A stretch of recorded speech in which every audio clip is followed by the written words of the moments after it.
दिल्ली के पूर्व शिक्षा मंत्री मनीष सिसोदिया ने जेल से देश के नाम चिट्ठी लिखी है। सिसोदिया को दिल्ली की शराब नीति में कथित घोटाले के मामले में गिरफ्तार किया गया।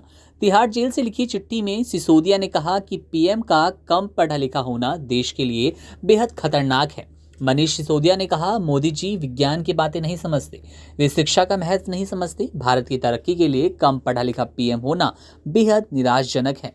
उन्होंने अपनी पूरी चिट्ठी में लिखा क्या है वो हम आपको बताते हैं। अब आज हम 21वीं सदी में जी रहे हैं। दुनिया भर में विज्ञान टेक्नोलॉजी में हर रोज नई तरक्की हो रही है। सारी दुनिया एआई की बातें कर रही है। ऐसे में जब प्रधानमंत्री को ये कहते हुए सुनता हूं कि गंदे नाले में पाइप डालकर गंदी गैस से चाय या खाना बनाया जा सकता है, तो मेरा दिल बैठ जाता है। क्या गंदी गैस से चाय बनाई जा सकती है? नहीं। जब पीएम कहते हैं कि बादलों के पीछे उड़ते जहाज़ों को रडार नहीं पकड़ पाता, तो पूरी दुनिया के लोगों में वो हास्य का पात्र बनते हैं। स्कूलों में पढ़ने वाले बच्चे उनका मजाक बनाते हैं। उनके इस तरह के बयान देश के लिए बेहद खतरनाक हैं। इसके कई नुकसान हैं, जैसे पूरी दुनिया को पता चल जाता है कि भारत के पीएम कम पढ़े लिखे हैं। उन्हें विज्ञान की बुनियादी जानकारी तक नहीं। दूसरे देशों के राष्ट्राध्यक्ष जब पीएम मोदी से गले मिलते हैं तो एक झप्पी की भारी कीमत लेकर चले जाते हैं। बदले में न जाने कितने कागजों पर साइन करवा लेते हैं, क्योंकि प्रधानमंत्री तो समझ ही नहीं पाते, क्योंकि वे कम पढ़े लिखे हैं।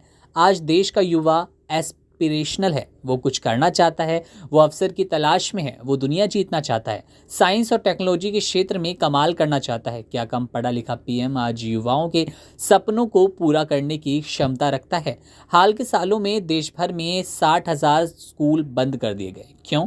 एक तरफ देश की आबादी बढ़ रही है तो सरकारी स्कूलों की संख्या बढ़ानी चाहिए थी। अगर स्कूलों का स्तर अच्छा कर दिया जाता तो लोग अपने बच्चों को प्राइवेट स्कूलों से निकालकर सरकारी स्कूलों में भेजना शुरू कर देते, जैसा कि दिल्ली में होने लगा है।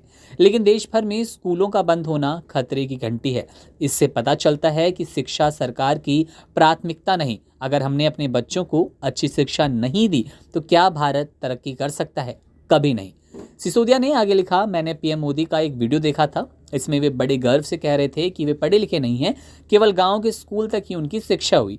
क्या अनपढ़ या कम पढ़ा लिखा होना गर्व की बात है? जिस देश के पीएम को कम पढ़े लिखे होने पर गर्व है, उस देश में एक आदमी के बच्चे के लिए अच्छी शिक्षा का इंतजाम कभी नहीं किया जा सकता। हाल ही के सालों में 60,000 स्कूलों का बंद होना इसका जीता जागता प्रभाव है। ऐसे में भारत कैसे तरक्की करेगा? आप अपनी छोटी सी कंपनी के लिए एक मैनेजर रखने के लिए भी एक पढ़े लिखे व्यक्ति को रखते हैं। क्या देश के सबसे बड़े मैनेजर का पढ़ा लिखा होना चाहिए?